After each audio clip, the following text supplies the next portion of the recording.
Some people think of tablets in the classroom as a potential source of distraction. In today's Teaching in Higher Ed podcast, episode 22, Dr. Guy Trainin talks about using iPads in the classroom. Produced by Innovate Learning, maximizing human potential.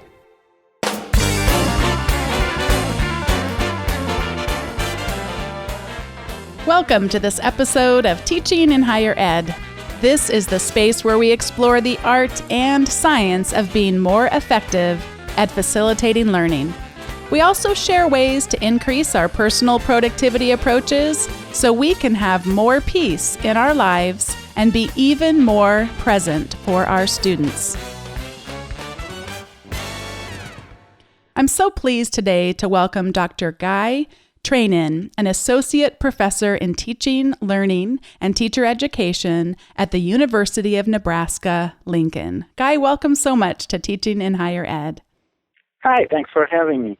Well, we were talking a bit about your background, and I wanted to make sure I gave a well-rounded description of what you've done and some of your research. Will you tell us a little bit about your role in education and how you have really started to transform what's happening in our classrooms? The place I'd start is I came to graduate school in the United States from Israel about 16 years ago, and my interest was really in special education. I worked with adolescents with learning disabilities, and that's where my educational career really started, and that's the trajectory I was going on. But while in graduate school, I got really interested in young children and the way they were learning to read, which was a natural extension. And I found myself being more and more interested in what happens in mainstream classrooms. About 5 or 6 years ago, the issue of integrating new technologies into the classroom really came to the fore because we were working with students on campus that were struggling to read, and we were discovering that working on devices was really helping them get these strategies and become more effective readers and writers. And we really started thinking about the affordances of new devices. And for me, especially, it's the iPad because it's easy to use. It just responds to what you're trying to do very easily. The interface is what makes it, I think. Mm-hmm. And that emerged from there. So let's look back. Tell me about life in the classroom for you before the iPad. What do you remember about it? Well, as my kids say, it's hard to remember a time before the iPad. I bet, yeah. At least for me. Mm-hmm. But I've always integrated technology. It was my technology as an instructor, but it was also whatever students used to have. In my K-12 career, there was very little that kids actually brought to the classroom. It was very inconsistent, and it was very hard to trust. And in my work in special education, we used things like Kurzweil machines and other things that were incredibly expensive. I think those were $10,000 a piece to do a speech-to-text facility or text-to-speech. So these new devices really can do that and a hell of a lot more just in a $500 device, which is a huge jump forward. I can relate to that difficulty of remembering what life was like before. I do that sometimes with my smartphone. I think, what did we do before this? So let's now, we were fast forward to present day. Describe for me a higher ed classroom that has iPad technology that's the most fully integrated into it, some of the best opportunities it has to offer us. And I want to be very careful because I don't want people to misconstrue this. I have all of my students are required to get a tablet device. It's not actually defined as iPad, but most of them do. And they bring them to class and they use them in class. However, that doesn't mean that they use them constantly in class. Mm-hmm. That is, I would argue that about a third of the time they use devices depending on the topic of that day and how well it fits with the device. And sometimes they write on paper even, believe it or not. And sometimes we just talk and do discussion. Sometimes there's lecture. We use videos. We use all kinds of things. So it really depends on the specific learning objectives for that lesson as to how much we use it. So one thing that people listening should recognize is that it can look a lot different depending on what it is that we're looking at facilitating learning, what type of an exercise we're trying to facilitate. And then also for listeners to know that we're going to start out with a pretty technology intensive classroom description, and we're going to go all the way down to if only the professor has the technology and what things they might take advantage of, right? Yeah. And so one simple and very important component of using devices in the classroom is adding interactivity into the lesson, and that's especially true in larger classrooms where I've got over 25 students. Sometimes there are classes as big as 90 or so. And so in those classes, the device actually is a gateway to share opinions, work in groups in a way that preserves a footprint of what students have done. So, for example, I have students work in groups of 5 or 6, and they create their own workplace where they can drop ideas, add to each other, and interact digitally. And people always say, well, they can do that orally or they can do that in a written format, and that's true, but there's quite a bit of research and experience of people that have done this that shows that when students interact online, whether they're doing a discussion board or using something like Padlet that allows them to sit on the same board and see what everybody else is doing in one place, is that students who tend to not participate as much or not participate at all, when they go online, tend to suddenly have a much stronger voice, and they're a lot less marginalized. Conversely, people that do really well orally because they have a certain presence or because they're louder than everybody else, that happens too, they actually become more subdued because suddenly everybody's got an equal stage. And so it really changes classroom dynamics, and it really adds a very rich discussion that doesn't always happen in a classroom, definitely not in a big classroom with 30-plus students, where there's no way that everybody can participate in a meaningful way. The second thing is you can use some interactive features that are very much like the clickers of 5 or 6 years ago, where you can have options or you can have even open-ended questions that everybody responds to, and you collect all of the responses. So everybody is responsible for participating, and there's a way to collate all of that information, sometimes even in real time. And are there any particular apps or services that you are really enjoying around the interactive features? I like Exit Ticket, which is a great way to collect feedback at the end of class, especially if it's a large class and you don't necessarily have the time to take 15, 20 minutes and hear everybody out. It's a way to collect that quickly. I like Socrative to have both open and closed-ended responses. They can use any device, so it's device agnostic. You can use your computer, you can use an iPad, you can use a smartphone. It can even work with old, not-so smartphones. And so lots of options that doesn't distinguish between what students have access to or not.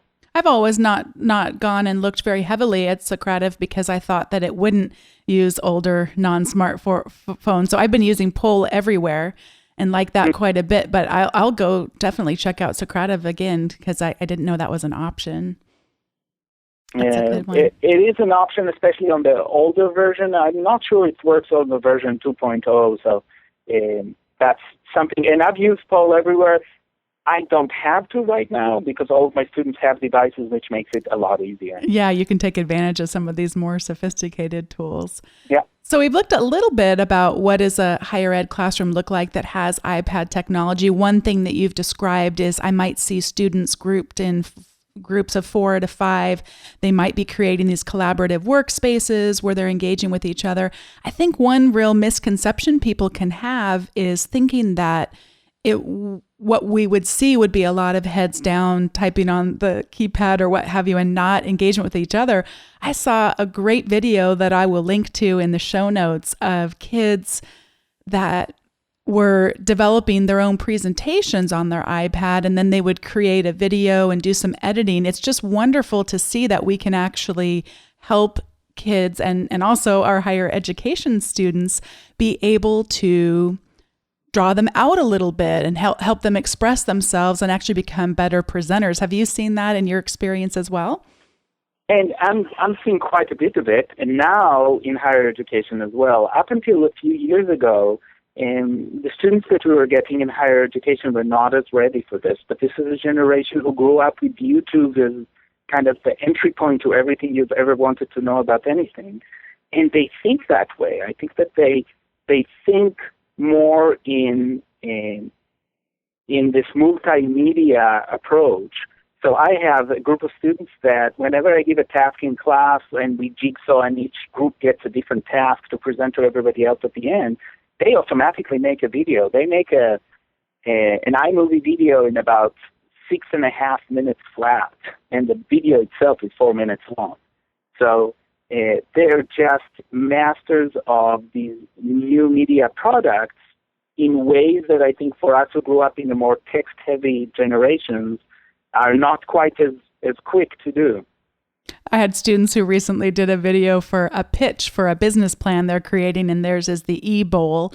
And of course, they did a parody of the Apple commercials. And I'm going to have to link to that in the show notes, too, because it's such a hoot to see. It's so much fun when they use their creativity, but also are developing important skills. So what does it look like when just the professor has been able to invest? So in my institution, there's no requirement that students would have a tablet like what you're describing, but we're certainly still able to leverage a lot. What about the iPad for the professor? What can it do for them? Well, and I want to say three things about this. And the first will be to answer your questions, and I have two comments. The answer to the question is that when just the professor has it, it's a great device to walk around and show students work. So if you're working on something and everybody's engaged and you want to show somebody's work, my iPad is linked to a projector, so I can, but just by using the camera, I can immediately zoom in on somebody's work and show it on the projector very, very easily. You could work with an Apple TV or with something else that does this wirelessly. It's much easier than carrying wires around and have it disconnected. Key moments. So that's one way to do it. Another way is to have that kind of interactivity without actually the students having the ability to respond, so they can respond in writing or they can respond in other ways that allow you to know that they've participated. I use it to create videos and I don't do flipped classroom. I probably talked about this in previous shows. I don't do a classical flipped classroom, but I do create videos to support my students. Sometimes it's just after I've read their assignments and I want to give everybody feedback on the most general things that I've seen in most of the assignments. I just record a 5-minute video and post it on the website for the class. So they have this more interactive way to get some feedback in very quickly, even if the feedback in paper or for me it's digital takes a while longer. And it's a different way to communicate with them. So I use a lot of video, whether I produce it on the device, on something, on one of the screencast apps, or if I just use the regular video, take a video of myself talking to them, just so there's another delivery method. With regard to video on the iPad, are there any apps that you would particularly recommend? Well, it really depends on how complex your screencasting abilities are and how confident you feel about it. If you want to explore this, there are more sophisticated ones, and I'm looking through mine right now to really think about the ones that I would do. Educreations is probably my favorite one, mostly because it is free, because it allows you to create very, very quickly, and it's a low threshold. So if you've never done screencasting, Educreations is where you want to go. There are more sophisticated ones. Explain Everything is one that has a lot more options. And TouchCast allows you to actually integrate multiple components into the video you're creating. But TouchCast really requires a relatively new iPads to work well. Otherwise, it becomes a challenge. Let's shift gears a little bit and talk a bit about your experience with students with disabilities and particularly how tablets in the classroom help and hinder students. So, as I said at the beginning, we have a reading center on our campus that we've created, and that's actually the first place we started using the iPads. And we had at least a solid hunch that this was going to really help motivate them, but also help serve their needs because we could adjust to different apps and different ways of exploring. And it's worked rather well. Some of the things that are always an obstacle for students with disabilities, for example, looking in the dictionary.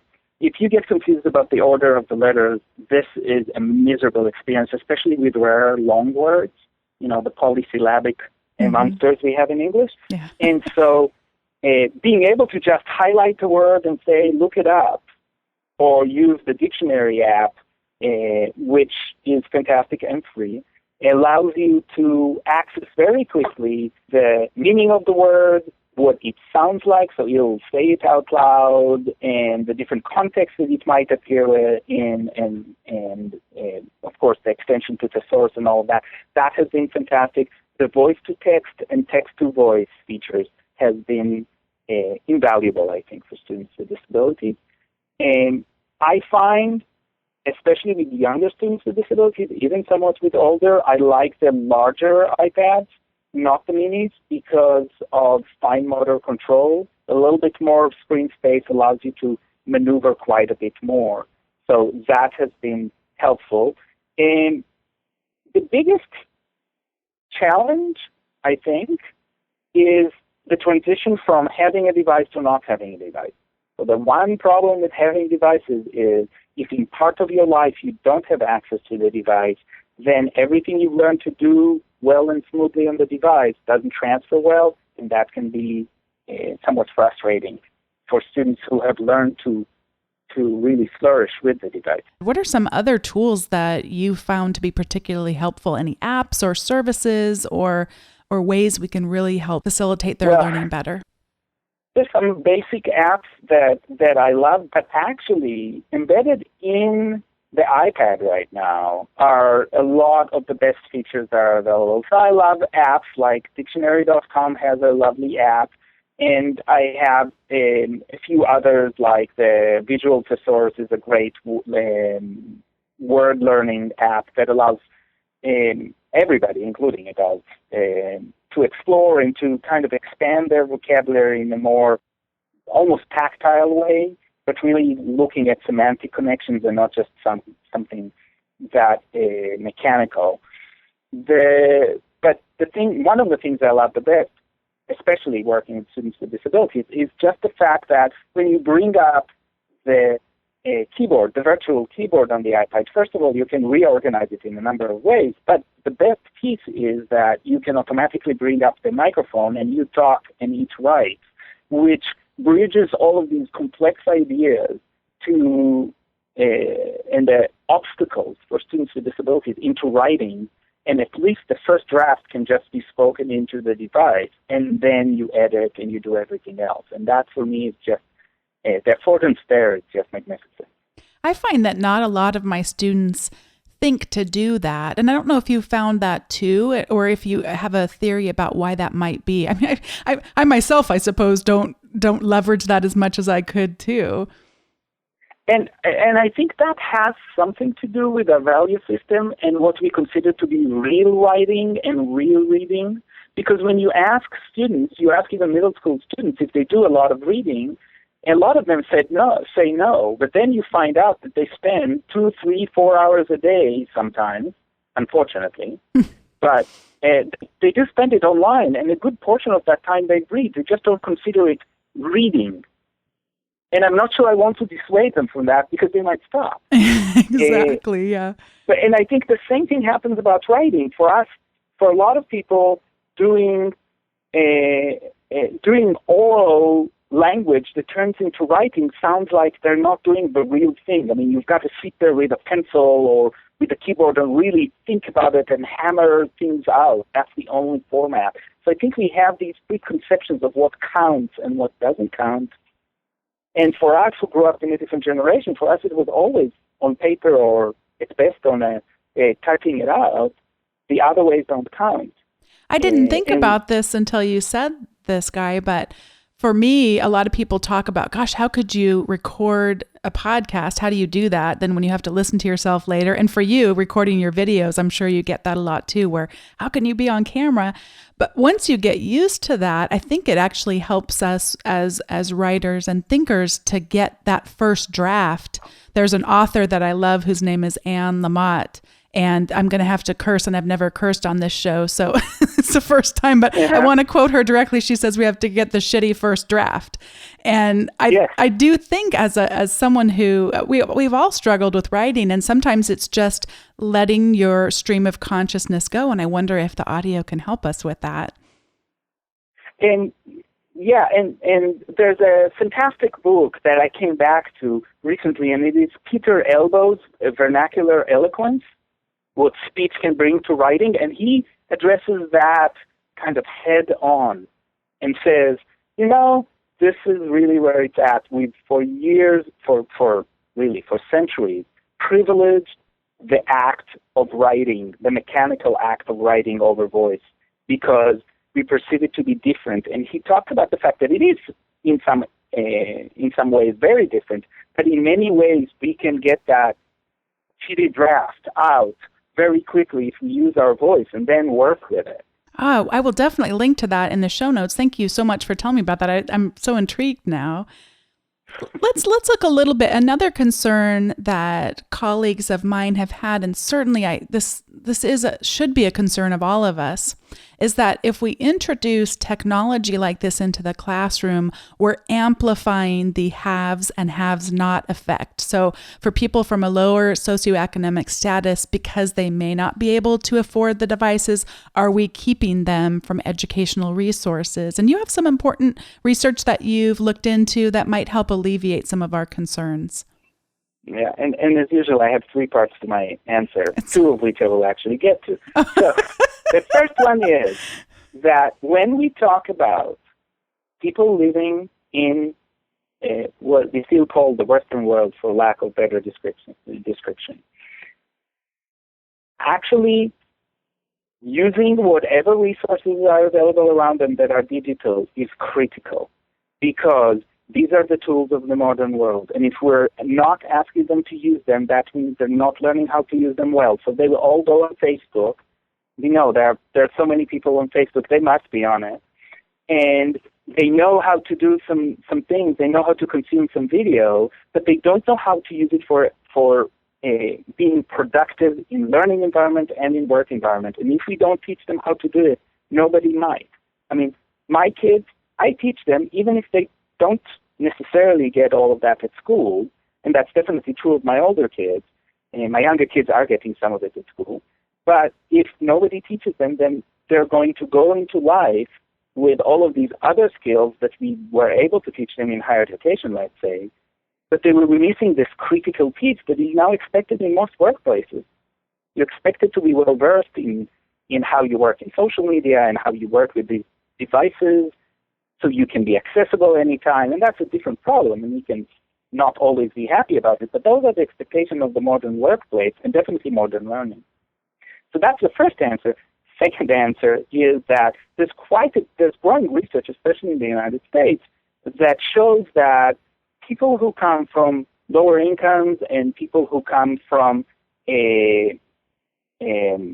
what are enclaves of minorities are starting to show that they actually have more access to mobile devices. They have a lot less access to broadband at home, and they have a lot less access to regular computers, but they have a lot of access to those mobile technologies, mostly because they're so basic in our everyday life, it seems, that if you want to stay connected, if you want to be able to find a job, you have to have a connection to the internet, so you find ways. And the easiest way to do that, if your home life isn't stable, or if you even if you're homeless, the best way to do that is to have access through a smartphone.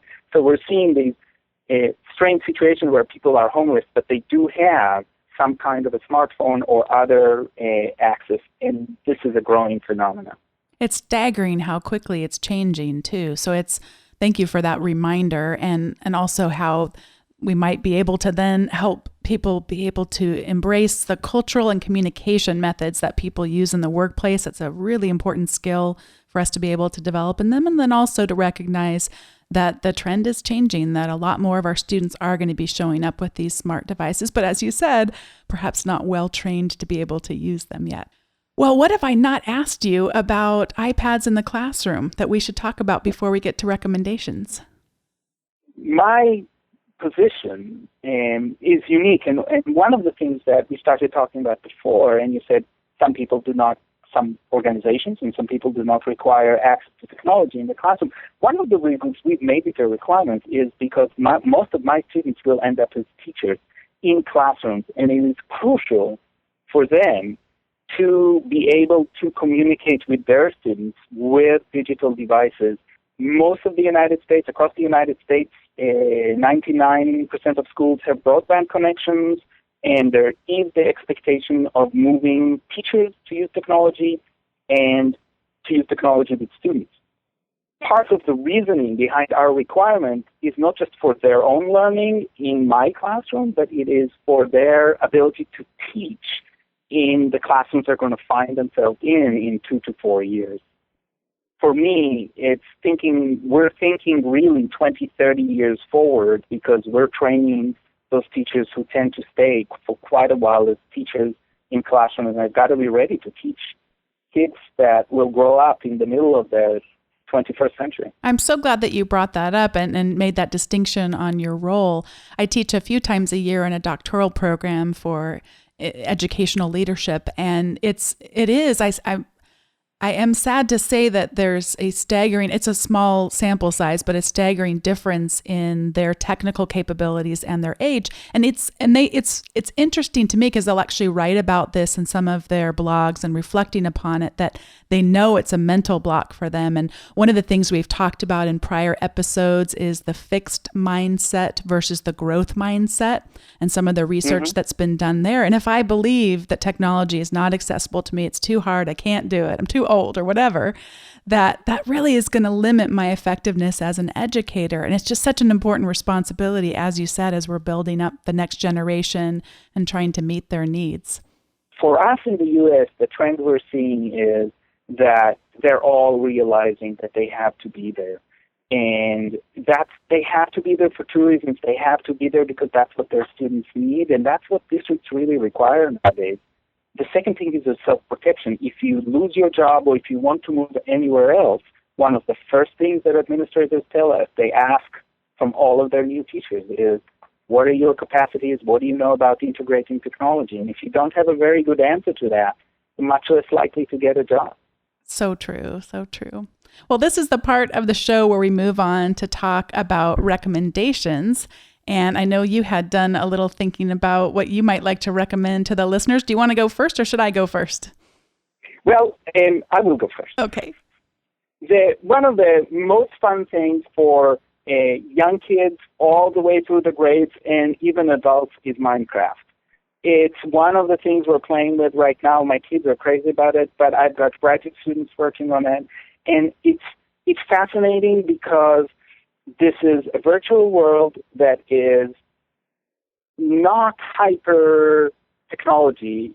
It looks kind of old school, but it is so open-ended, and kids build and create for each other and watch others do it, and all of these really, really neat things that are truly embedded in 21st century thinking that I enjoy very much. And Minecraft has an EDU component, which is really, really fun when we implement it in classrooms, and we do that really across the grades. Well, I'll definitely link to that in the show notes, although I wonder, is there a great place, is there a video or something that I could post for the listeners that would be a great introduction to exactly what Minecraft is? I can send something to you that would help highlight the new things. And it was just bought by Microsoft, so all the users are kind of holding their breath, seeing what will happen next.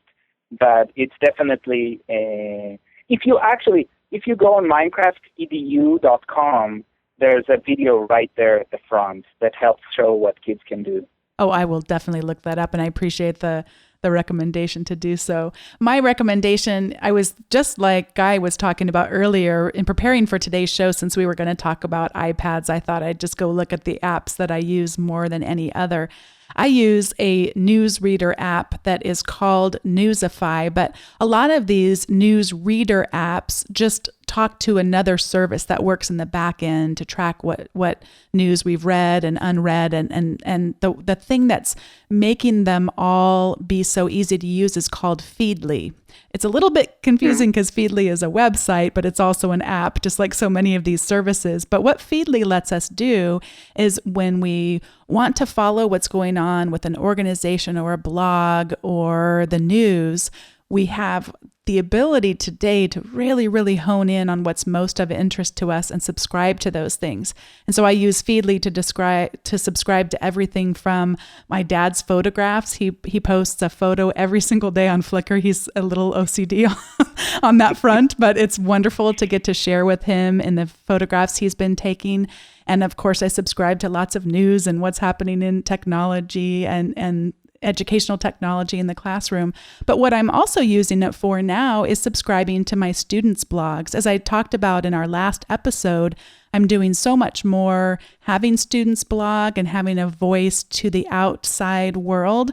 And then they can collaborate with each other and comment, but also have exposure to other experts that aren't necessarily in the class. And so Feedly just makes that so easy for me to do, get subscribed to them and be able to keep current on when they write, because that's one of the things we find with students is they really do expect and deserve more immediate feedback. So it just makes it really easy for me to keep up with them. And for me, if I can plug one more thing. Please. I've started using Twitter, and the Twitter chats happen almost every afternoon, and people from all around the world congregate to different chats on different topics. And I find that a very empowering way to get professional development in a personal learning network that really works. That is so funny that you brought that up, because my first gut sense was to talk about Twitter, because it's just amazing. That's actually how I first came across you and the work that you do. And then it linked me over to your YouTube videos, which I will definitely link to. People should check out Guy's YouTube videos. The channel is called iPads in the Classroom. No, I'm looking at it right now, but it just says your name. TechEdge01 is the channel name. Yes. That is an excellent resource. But Twitter is just amazing how we can get connected to these people from all over the world that share such common interests and passions and common things within the educational environment. What are some of the chats that you like? Well, I like my local chat, Nebraska Ed Chat, Neb Ed Chat, because it's small enough, and I know a few of the people that participate on a regular basis were my students, so it's lovely to connect with them, and it's this, the sense of global and local issues intertwined. Mm-hmm. So that's my favorite one. Oh, wonderful. Wonderful. I'm enjoying the Prof Chat, which is probably too big to be manageable, but I always describe Twitter as you can just dip your toe in whenever you feel like it, but don't feel like you have to keep up with everything for sure. No, because you can't. Nobody can ever. It's opening a fire hose and trying to drink. Yeah. Well, thank you so much for accepting the invitation to be on the show and coming and sharing your expertise with all of the listeners. And thank you for having me. Thanks once again for listening to episode 22 of Teaching in Higher Ed with our guest, Dr. Guy Trainin. And if you want to receive the notes from today's show, as well as a weekly teaching article, don't forget to go to teachinginhighered.com/subscribe, and that'll also get you the free Ed Tech Essentials Guide. If you haven't yet, I would really appreciate you giving a rating or a review on iTunes or Stitcher. What it does is it helps move us up to have others be able to discover the show who have similar interests. I also love receiving your feedback at teachinginhighered.com podcast.com/feedback. It's generated some terrific ideas for future guests as well as past guests. Thanks so much for listening.